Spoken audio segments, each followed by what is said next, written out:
அனைவருக்கும் வணக்கம் மக்களே. இந்த ஒரு வீடியோவில் நம்ம எதை பற்றி பார்க்க போகிறோம் அப்படின்னா, எல்லாருமே ஃபோட்டோலே தம்ப்நெயிலே டைட்டிலே பார்த்துருப்பீங்க மக்களே. ஆமாங்க, இந்த 3 வகை ரேஷன் அட்டைதாரர்களுக்கு குடும்ப தலைவிகளுக்கு மாதம் ரூபாய் 4000 உதவித்தொகையாக வழங்க போகிறாங்க. தமிழக அரசு அதிரடி முடிவாக எடுத்திருக்கிறாங்க. இந்த 4000 ரூபாய் உதவித்தொகை எந்த தேதியிலிருந்து வழங்கப்படும், யார் யாருக்கு வழங்கப்படும், என்னென்ன அட்டைகளுக்கு வழங்கப்படும் அப்படின்றதுக்கான முழுமையான அப்டேட்டுமே இந்த ஒரு வீடியோவில் மெயின் அப்டேட்டாக பார்க்க போகிறோம். அடுத்த ஒரு முக்கியமான அப்டேட் என்ன அப்படின்னா, ரேஷன் அட்டைகள் வைத்திருக்கக்கூடிய அனைவரும் கட்டாயம் வரக்கூடிய 31ஆம் தேதிக்குள் உங்களுடைய கைரேகை பதிவு செய்தே ஆக வேண்டும். ஒருவேளை நீங்க பதிவு செய்யல, கைரேகை பதிவு செய்யல அப்படின்னா உங்களுடைய ரேஷன் அட்டைகள் ரத்து செய்யப்படும் அப்படின்னு சொல்லியிருக்கிறாங்க. ஸோ இதை பத்தின அப்டேட் பார்க்க போறோம். அது மட்டும் இல்லாம நீங்க ரேஷன் அட்டைகள்ல வைத்திருக்கு அப்டேட் பண்ணல, உங்களுடைய கைரேகை பதிவு செய்யல, ஆதார் அப்டேட் செய்யல, மொபைல் நம்பர் அப்டேட் செய்யல, உங்களுடைய ரேஷன் பொருட்கள் ரத்து செய்யப்படும், உங்களுடைய ரேஷன் கார்டு ரத்து செய்யப்படும். உங்களுக்கு ரேஷன் பொருட்கள் விநியோகம் செஞ்சிட்டு இருக்க கூட்டுறவு கடைகளிலுமே நீங்க பயன்படுத்தக்கூடிய கார்டு, ஸ்மார்ட் கார்டானது செல்லாது, இனிமேல் செல்லாது, எப்பவுமே செல்லாது. மீண்டும் நீங்க புதிய ஒரு கார்டு தான் நீங்க வாங்கி ஆகணும் அப்படின்றத தெளிவா இந்த இடத்துல மென்ஷன் பண்ணியிருக்காங்க. ஸோ இந்த அப்டேட் எல்லாமே நமக்கு ஒரு மகிழ்ச்சிகரமான தகவலை தெரிவிக்குது. ஏன்னா இந்த மாதிரி அப்டேட்லாம் பார்த்தீங்கன்னா நமக்கு அவ்வளோ சீக்கிரம் கிடைச்சிடாது. ஸோ இதெல்லாம் ரொம்ப ரொம்ப ஒரு முக்கியமான மகிழ்ச்சிகரமான அப்டேட்னு கூட சொல்லாங்க. சரிங்களா? அடுத்ததா இதை விட ஒரு முக்கியமான அப்டேட் என்னன்னா, கலைஞர் மகளிர் உரிமை தொகை இது வரைக்கும் நிறைய பேர் இன்னுமே வாங்காமலே இருக்காங்க. ஸோ அவங்க மீண்டும் ஒரு வாய்ப்பாக அவங்களுக்கு தமிழக அரசு அறிவிச்சிருக்கிறாங்க. மீண்டும் விண்ணப்பிச்சுக்கலாம் அப்படின்னு சொல்லியிருக்காங்க. நீங்க எங்க போயிட்டு விண்ணப்பிக்கணும், இந்த தடவை அவங்க சொல்லியிருக்கிற இடத்துல தான் நீங்க போயிட்டு விண்ணப்பிக்கணும்னு சொல்லியிருக்காங்க. அவங்க சொல்லியிருக்கிற மீண்டும் டாக்குமெண்ட் தான் நீங்க கொண்டு வர மாதிரி இருக்கும்னு சொல்லியிருக்கிறாங்க. ஸோ இது எல்லாமே நம்ம தெளிவா துல்லியமா இந்த ஒரு வீடியோல நம்ம பார்த்து தெரிஞ்சுக்க போறோம். சரிங்களா? ஸோ இது எல்லாமே நம்ம பார்த்து தெரிஞ்சுக்கிறதுக்கு முன்னாடி நமது கவர்மெண்ட் ஜாப் டெய்லி அப்டேட் சேனலுக்கு இப்போதான் நீங்க ஃபர்ஸ்ட் டைமா முதல் முறையா நமது சேனலை பார்க்குறீங்க, நம்ம வீடியோவை பார்க்குறீங்க அப்படின்னா மறக்காம சப்ஸ்கிரைப் பண்ணிட்டு பக்கத்தில் இருக்கிற பெல் பட்டனை கிளிக் பண்ணி ஆளுன்ற ஆப்ஷன்ல போட்டு வச்சுக்கோங்க. அப்போதான் நம்ம போடக்கூடிய அரசு துறையிலிருந்து வரக்கூடிய எல்லா விதமான கவர்மெண்டோட ஜாப்ஸ் அப்டேட்ஸ் நோட்டிஃபிகேஷன் இது எல்லாமே நீங்க உடனுக்குடனே நமது சேனல்ல ஈஸியாவே துல்லியமாவே தெரிஞ்சுக்க முடியுங்க. சரிங்களா? ஸோ அது மட்டும் இல்லாம உங்களுடைய ஃப்ரெண்ட்ஸ், ரிலேட்டிவ்ஸ், கான்டாக்ட்ல இருக்கிறவங்க எல்லாருக்குமே ஷேர் பண்ணீங்கன்னா ரொம்ப ரொம்ப ரொம்ப ரொம்ப ரொம்ப யூஸ்ஃபுல்லாவே இருக்குங்க, பயனுள்ளதாவே இருக்குங்க. சரிங்களா? சரி, ஓகே, வாங்க வீடியோக்குள்ள போயிட்டு இதற்கான முழுமையான அப்டேட் என்ன ஏதுன்றதை பார்த்து தெரிஞ்சுக்க போறோம். அது மட்டும் இல்லாம நமது கவர்மெண்ட் ஜாப் டெய்லி அப்டேட் சேனலுக்கு ஃபர்ஸ்ட் டைம் மறக்காம நீங்க சப்ஸ்கிரைப் பண்ணி வச்சுக்கோங்க. அது ரொம்ப இம்பார்ட்டன்ட். முடிஞ்ச அளவுக்கு ஒரு 5 பேருக்காவது நம்மளுடைய வீடியோவை ஷேர் பண்ணுங்க. சரிங்களா? சரி, ஓகே, வாங்க வீடியோக்குள்ள போகலாம். ஸோ இங்க தெளிவா மென்ஷன் பண்ணி கொடுத்துருக்காங்க பாருங்க. ரேஷன் அட்டைதாரர்களுக்கு வெளியான முக்கிய அறிவிப்பு வரக்கூடிய 31ஆம் தேதி வரை தான் சான்ஸ் இருக்கு, வாய்ப்பு இருக்கு, டைம் இருக்கு அப்படின்னு சொல்லியிருக்கிறாங்க. ஸோ அது என்ன அப்படின்னு கேட்டீங்கன்னா, வரக்கூடிய 31ஆம் தேதிக்குள்ள நீங்க உங்களுடைய ரேஷன் அட்டைகள், அதாவது இந்த NPHH, PHH, AAY இந்த 3 வகை ரேஷன் அட்டைகளுமே நீங்க வைத்திருக்கக்கூடிய அனைத்து ரேஷன் குடும்ப தலைவிகளும் தலைவர்களாக இருந்தாலும் சரி, தலைவிகளாக இருந்தாலும் சரி, நீங்க கட்டாயம் கைரேகை பதிவு செய்தே ஆக வேண்டும். இது கட்டாயமாக்கப்பட்டிருக்கிறது. இது ஒருவேளை நீங்க அப்டேட் பண்ணல, ஒருவேளை நீங்க கைரேகை பதிவு செய்யல, ஆதார் அப்டேட் செய்யல, மொபைல் நம்பர் அப்டேட் செய்யல அப்படின்னா என்ன நடக்கும் அப்படின்னா, ஒரு மாதம் கழித்து உங்களுடைய ரேஷன் அட்டைகள் ரத்து செய்யப்படும், கேன்சல் பண்ணிடுவாங்க. அதுக்கப்புறம் நீங்க மீண்டும் புதிதாக தான் ரேஷன் அட்டைக்கு எழுதி தரணும். அதுக்கப்புறம் வரதுக்கு பார்த்தீங்கன்னா கிட்டத்தட்ட 2-3 வருஷம் ஆகிரும். ஸோ அதனால தமிழக அரசே என்ன சொல்றாங்க அப்படின்னா, ஒரு தடவை கேன்சல் ஆன ரேஷன் கார்டை மீண்டும் புதுப்பிக்கணும், புதுசா வர வைக்கணும் அப்படின்னா கிட்டத்தட்ட மினிமம் 2 வருஷம் ஆகும் அப்படின்றத மென்ஷன் பண்றாங்க. ஸோ அதுக்கு நீங்க கேன்சல் ஆகாம இருக்கணும் அப்படின்னு நினைச்சீங்கன்னா கண்டிப்பா நீங்க உங்களுடைய உங்க பக்கத்துல இருக்கக்கூடிய ரேஷன் கடைக்கு போயிட்டு உங்க கைரேகையை பதிவு செஞ்சுக்கோங்க, உங்களுடைய ஆதாரை அப்டேட் செஞ்சுக்கோங்க, உங்களுடைய மொபைல் நம்பரை அப்டேட் செஞ்சுக்கோங்க.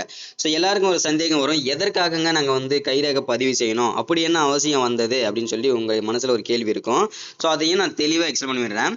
இப்போ தமிழ்நாட்டில் ஸ்மார்ட் கார்டில், அதாவது இந்த ரேஷன் கார்டில் பேர் இருக்கும். ஆனால் அவங்க எங்கே இருக்க மாட்டாங்க, வெளிநாடுகளுக்கு போயிட்டு அங்கேயே குடியுரிமை வாங்கி அங்கேயே பார்த்தீங்கன்னா செட்டில் ஆகியிருப்பாங்க.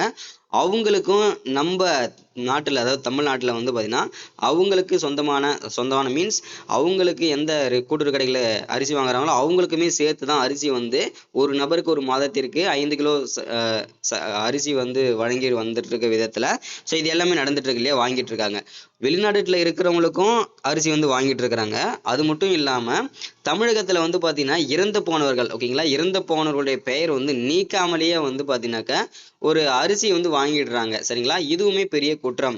இது எல்லாமே நம்ம தடுக்கணும், இந்த முறைகேடுகள் எல்லாமே நம்ம தடுக்கணும் அப்படின்றதுக்காக தமிழக அரசு ஒரு முக்கியமான திடீர் அறிவிப்பாக வந்து ஒரு மகிழ்ச்சிகரமான அப்டேட்டா என்ன கொண்டு வந்திருக்காங்க அப்படின்னா, யார் யாரெல்லாம் ஓகேங்களா உங்க ஸ்மார்ட் கார்டு நேம்ல இருக்குதோ, அதாவது ஸ்மார்ட் கார்டில் வந்து அந்த ரேஷன் கார்டில் ஓகேங்களா அந்த கார்டில் இப்போ ஒரு 5 பேர் பெயர் இருக்கு அப்படின்னா ஒரு குடும்பத்தில் அந்த 5 பேருமே கட்டாயம் நீங்க கைரேகை பதிவு செய்யணும். ஒரு வேளை நீங்க கைரேகை பதிவு செய்யலைன்னா தான் உங்களுடைய ரேஷன் அட்டைகள் செல்லாது. தவிர்த்து நீங்க கைரேகை பதிவு செய்யணும். அதே மாதிரி 5 பேர் இருக்காங்கன்னா 5 பேருமே கண்டிப்பா கைரேகை பதிவு செய்யணும். 5 பேருமே ஆதார் அப்டேட் செய்யணும். 5 பேருமே மொபைல் நம்பர் அப்டேட் செய்யணும். மொபைல் நம்பர் ஒரு குடும்பத்துக்கு ஒரு நம்பர் இருந்தாவே போதுமானது. சரிங்களா, ஸோ கண்டிப்பா நீங்க அனைவருமே இந்த கைரேகை பதிவு செய்யணுங்க. சரிங்களா, இதுதான் இருக்கிறதுலயே முக்கியமான அப்டேட். அடுத்ததா எல்லாருமே டைட்டில் ஒன்று வச்ச ஆனா வந்து நீ பேசுறது வேற ஒன்னா இருக்கே அப்படின்னு சொல்லி நினைப்பீங்க. ஸோ அந்த விஷயத்துக்கு வரேன், ஓகேங்களா, கண்டிப்பா வரேன். என்னன்னா இந்த ரேஷன் அட்டைகள், அதாவது இந்த NPHH PHH இந்த 3 வகை குடும்ப தலைவிகளுக்கும் குடும்ப அட்டைதாரர்களுக்கும் ஒரு மகிழ்ச்சிகரமான தமிழக அரசு ஒரு முடிவு எடுத்திருக்காங்க, அறிவிப்பு கொடுத்திருக்காங்க. இந்த வரக்கூடிய எலெக்ஷன் டைம்ல இந்த 3 வகை குடும்ப தலைவிகளுக்கு வந்து பாத்தீங்கன்னாக்க மாதம் 4000 ரூபாய் உதவித்தொகையாக வழங்கப்படும் என்று தமிழக அரசு தெரிவிச்சிருக்கிறாங்க. இது எதற்காக அப்படின்னா எலெக்ஷன் டைம்ல வந்து இது ஒரு ஊக்கத்தொகையாக இருக்கும், உதவியா இருக்கும் அப்படின்றதுக்காக இந்த 4000 ரூபாய் வந்து வழங்குறாங்க. ஸோ இது வந்து பாத்தீங்கன்னாக்க இந்த வறுமை கோட்டிற்கு கீழ் இருக்கக்கூடிய NPHH PHH இந்த 3 வகை வறுமை கோட்டிற்கு கீழ் உள்ள இந்த அட்டைகளுக்கு மட்டும்தான் கிடைக்கும் அப்படின்றத மென்ஷன் பண்ணி சொல்லியிருக்கிறாங்க. சரிங்களா, ஸோ இது வந்து ரொம்ப ரொம்ப மகிழ்ச்சிகரமான தகவல். அடுத்த ஒரு முக்கியமான அப்படின்னா மகளிர் உரிமை தொகை வந்து நிறைய பேரும் வாங்காமலே இருக்காங்க. ஸோ அவங்களுக்கு வந்து மீண்டும் வந்து ஒரு வாய்ப்பு அளிச்சிருக்காங்க தமிழக அரசு.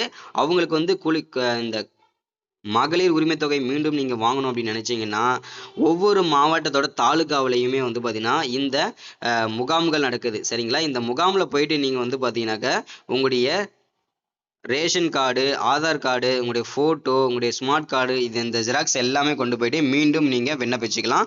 விண்ணப்பிச்சதுக்கு அப்புறம் மீண்டும் குடும்ப தலைவிகளை, தகுதியான குடும்ப தலைவிகளை தேர்ந்தெடுத்து அவங்களுக்கு வந்து பாத்தீங்கன்னாக்கா 1000 ரூபாய் வழங்குவாங்க. சரிங்களா, ஸோ இதுதான் அப்டேட்டு. ஸோ அடுத்ததான் மெயினா வந்து இந்த விஷயத்த நம்ம பார்ப்போம். ரேஷன் அட்டைதாரர்களுக்கு வெளியான முக்கியமான அப்டேட்டை பத்தி பார்க்கலாம். இங்க கொடுத்துருக்காங்க பாருங்க. ரேஷன் கார்டில் அனைத்து குடும்ப உறுப்பினர்களும் 31/5/2025க்குள் கட்டாயம் இந்த விவரங்களை அப்டேட் செய்திருக்க வேண்டும் என உத்தரவிடப்பட்டுள்ளது.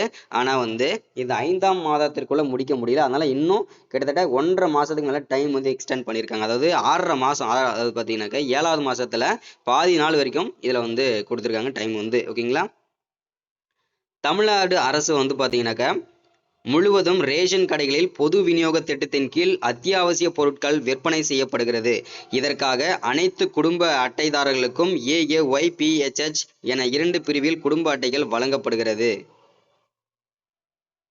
இந்நிலையில் பெரம்பலூர் மாவட்ட ஆட்சியர் கிரேஸ் பெரம்பலூர் மாவட்ட மக்களுக்கு ஒரு முக்கிய அறிவிப்பாக வந்து வெளியிட்டிருக்காங்க. இது ஒவ்வொரு மாவட்டத்துக்கும் ஒவ்வொரு அப்டேட் வந்து மாதம் வந்துடும். ஓகேங்களா, ஸோ பொது விநியோக திட்டத்தின் கீழ் அத்தியாவசிய பொருட்கள் பெற்றும் குடும்ப அட்டைதாரர்களுக்கு குடும்ப அட்டையில் உள்ள அனைத்து உறுப்பினர்களின் கைரேகை 31/5க்குள் கட்டாயம் பதிவு செய்திட வேண்டும் சொல்லியிருந்தாங்க. அது வந்து டேட் வந்து எக்ஸ்டெண்ட் பண்ணியிருக்காங்க. 7வது மாசம், அதாவது 7வது மாசத்துல 10ஆம் தேதி வரைக்கும் இது இருக்கு டைம். ஓகேங்களா, இது டேட் வந்து எக்ஸ்டெண்ட் பண்ணிட்டாங்க. ஸோ மேலும் பிற மாநிலம் மற்றும் மாவட்டங்களில் வேலை நியமித்தமாகும் கல்லூரி படிப்பிற்காக தங்கியுள்ள குடும்ப அட்டை உறுப்பினர்கள் அவர்களுக்கு அருகாமையில் உள்ள நியாய விலை கடைகளில் ஆதார் நகலுடன் சென்று EKYC பதிவு செய்து கொள்ளலாம் என தெரிவிக்கப்பட்டுள்ளது. அதாவது நீங்க கைரேகை கண்டிப்பா பதிவு செய்யணும். நான் வெளியூர்ல இருக்கிறேன், கண்டிப்பா நான் வருவேன், ஆனால் இப்போ வந்து எனக்கு லீவு கிடைக்கல அப்படின்னு நினைச்சீங்கன்னா நீங்க வேலை செய்யற இடத்துலயோ இல்ல வந்து நீங்க எங்க இருக்கீங்களோ அது பக்கத்துல எந்த பக்கத்துல வந்து ரேஷன் கடை இருக்கோ அங்க போயிட்டு உங்களுடைய ஆதார் கார்டு எடுத்துட்டு போயிட்டு ஒரிஜினல் ஆதார் கார்டு எடுத்துட்டு போயிட்டு EKYC மூலம் நீங்க வந்து கைரேகை பதிவு செஞ்சுக்கலாம்னு சொல்லியிருக்கிறாங்க. சரிங்களா, அடுத்ததா நியாய விலைக்கடை விற்பனை முனைய இயந்திரவியல் EKYC செய்யும் பொழுது விரல் கைரேகை பதிவு ஆகாத நபர்கள் அருகாமையில் உள்ள இ சேவை மையத்தில் தங்களது ஆதார் கைரேகையினை புதுப்பித்து பின்பு கேஒய்சியை புதுப்பித்துக் கொள்ளலாம்னு சொல்லியிருக்காங்க. சரிங்களா? ஒருவேளை உங்களுக்கு கைரேகை பதிவில உங்களுக்கு வந்து பதியல அப்படின்னா நீங்க போயிட்டு இ சேவை மையத்தில் போயிட்டு கைரேகை பதிவு செஞ்சுட்டு தாலுகா ஆஃபீஸ்லயோ இல்லை எங்கேயோ போயிட்டு நீங்க வந்து கைரேகை பதிவு செஞ்சுட்டு அப்புறம் வந்து அப்டேட் பண்ணிக்கலாம். இது எல்லாமே சீக்கிரமா நடக்கணும். அடுத்ததா வந்து பள்ளி கல்லூரிகளில் படித்து வரும் மாணவ மாணவியர்களுக்கு விடுமுறை தினங்களான சனி மற்றும் ஞாயிறு தினங்களில் தங்களது கைரேகையினை பதிவு செய்து கொள்ளவும் அறிவுறுத்தப்படுகிறேன்னு சொல்லியிருக்காங்க. தெளிவான முக்கியமான அப்டேட்டாகவும் கொடுத்துருக்காங்க. இது எல்லாமே பயன்படுத்திக்கோங்க, ரொம்ப யூஸ்ஃபுல்லா இருக்கும். சரிங்களா? ஸோ இன்னைக்கான வீடியோல அப்டேட் இதுதான். ஸோ மறக்காம ஷேர் பண்ணுங்க. தேங்க்யூ.